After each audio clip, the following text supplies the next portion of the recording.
there is a huge amount of detail in such kind of a scenario, and it also tells us a lot about how aware are we, how much in the present are we. Usually if we have to walk down the road, we aren't really aware of half the things around, because we're already at our destination. So how much are we able to visualize things around us is a question, and that's something that this process helps us to do. Apart from enhancing the visualization aspect, it also enhances our being in the moment, being in the present. So that's the next step, which is visualizing a process. And you can start with simple processes, even something like filling water into a glass. Something very neutral. It doesn't have to be life-changing kind of processes. Very, very simple processes. Now we've come to a stage where we are able to go from one point to another. It might help. Some people like to write it because then it gives them a validation of, yes, I really imagined all of this. So, yeah. It helps in terms of, if you're not very confident of your ability, it helps to write, because then you know that I came up with so much. And in fact, why writing it is a great revealer, because as you visualize, you don't realize there was so much of detail, and when you write, you go on and you realize, oh God, I saw so much. So it does help. It's a great confidence booster. If you so wish to write, great, why not? Yeah? And then again, all this process that we're talking about it's a 5 or 10 minute activity every day. Sorry? Who's read it? Yeah. Yeah, absolutely. Yes. In fact, it can be used as a powerful tool for somebody that you're helping to visualize. Like, let's say a child who you want to help in terms of enhancing visualizing ability. You can always write that for the person, and then ask the person to recreate it mentally, emotionally. Now, in the last two processes that we did, where we spoke of scenario and where we spoke of a process happening, it's also important as we visualize to sense things around us. Now, as we visualize, there are biochemical changes that happen, which means there are feelings associated. You feel happy about certain images. You don't feel happy about certain things. Maybe you're disgusted about visualizing the pothole on the road. We need to be aware of all those feelings also, because that's also part of visualizing. Visualizing, like we said, it's not a function of the physical eye. It's not a physical process. It's a mental process which involves a lot more than just the 5 senses that we are aware of. It has a lot of extrasensory elements that come into play. So it's also important to be aware of what feelings do we associate. And at the end of the visualization process, please question yourself as to where the feelings in alignment with the visual. If the visual was something which was extremely happy and somewhere you felt very neutral or very detached or maybe not so happy, then there is the conflict. And that's something that we need to question ourselves. The conflict could either be because we're not present in the moment and therefore the visual and the feelings don't match, or probably because, especially when we're doing this process for achieving a goal, we don't really believe in the goal and yet we're trying to achieve it. And that's where the things don't really match. Let's say, for example, you're really visualizing hard at a very practical level to get that promotion. And as you visualize the promotion, if the feeling is not one of exhilaration, it's not one of joy, then that does throw up a question, and a very pertinent question at that, as to why is it that you're not joyous about it? And if you're not joyous about it, why are you creating it? So because sometimes we create some things purely out of peer pressure, just because our family wants us to do well in our career, or because our peers are doing well and therefore we have to get a promotion or we have to get a certain salary package. We tend to visualize it, but do we want it? And does it align with our larger goals in life?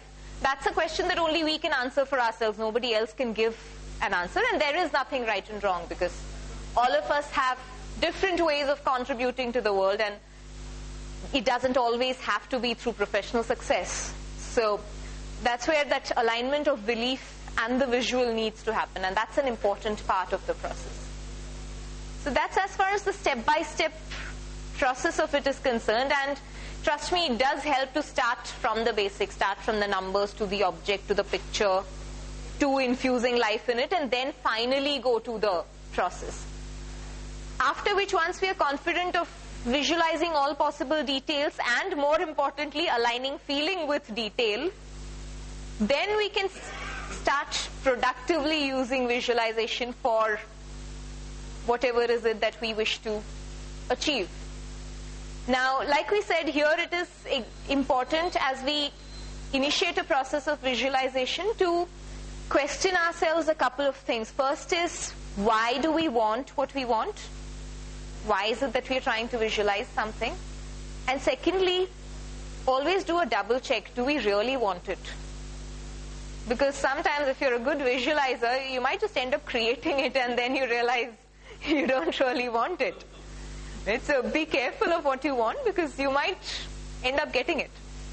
So if it doesn't align with your beliefs, may not be a good idea to visualize something of that sort. In that case, always move your energies, shift your visualization to something which is more generic in nature. Something like, let's say for example, if you're not too sure of whether you want that promotion, it's probably because there is a better opportunity elsewhere, and that's why you're not aligning with it. So instead of, if you're not aligning with that thing about the promotion, don't visualize that promotion. Instead, visualize professional success and what is the effort that you wish to put in to get that success. What will be the outcome of that success? Would you change your lifestyle? Would it mean an extra educational qualification? Would it mean change of location?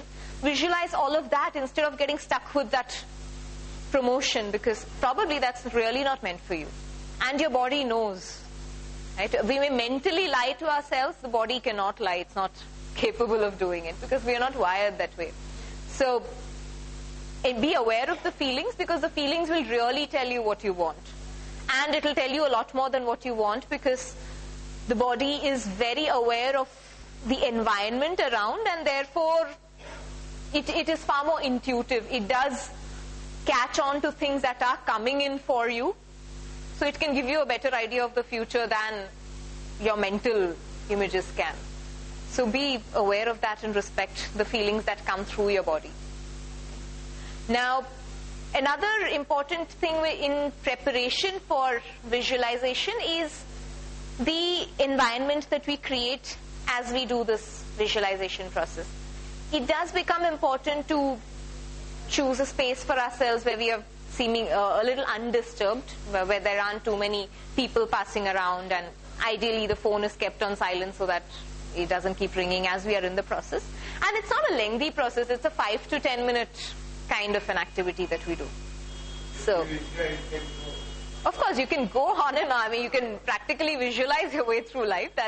But if you really want to dedicate time, yeah, even 5 to 10 minutes is good enough to start with. Then, of course, because then what happens is it becomes so naturalized that you don't have to sit and visualize. Then you do it even as you move along. But the initial few days, it becomes important to invest that amount of time.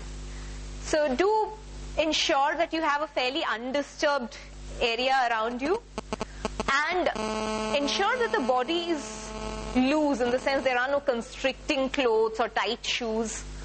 And the space that you're sitting in also needs to be comfortable. You can do this either sitting in or lying down, but always ensure that the spine is straight.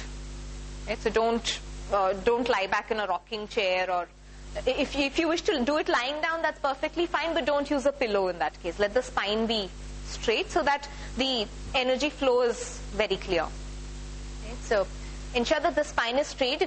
Some people like to sit in that meditative lotus position. If you're comfortable with it, all right. If not, ensure that the feet are firm on the ground. The legs need to be on the ground and not one way up and not crossed. It's usually advocated that in any kind of a process like this, don't cross your hands or your legs. Simple reason being you create a constriction of the blood vessels. Anywhere that you cross, the blood vessels are constricted and the flow is hampered. That's the only reason. It's not. There is no far-fetched spiritual reason to it. It's purely physical. So let the blood flow as easily as you can, as easily as possible.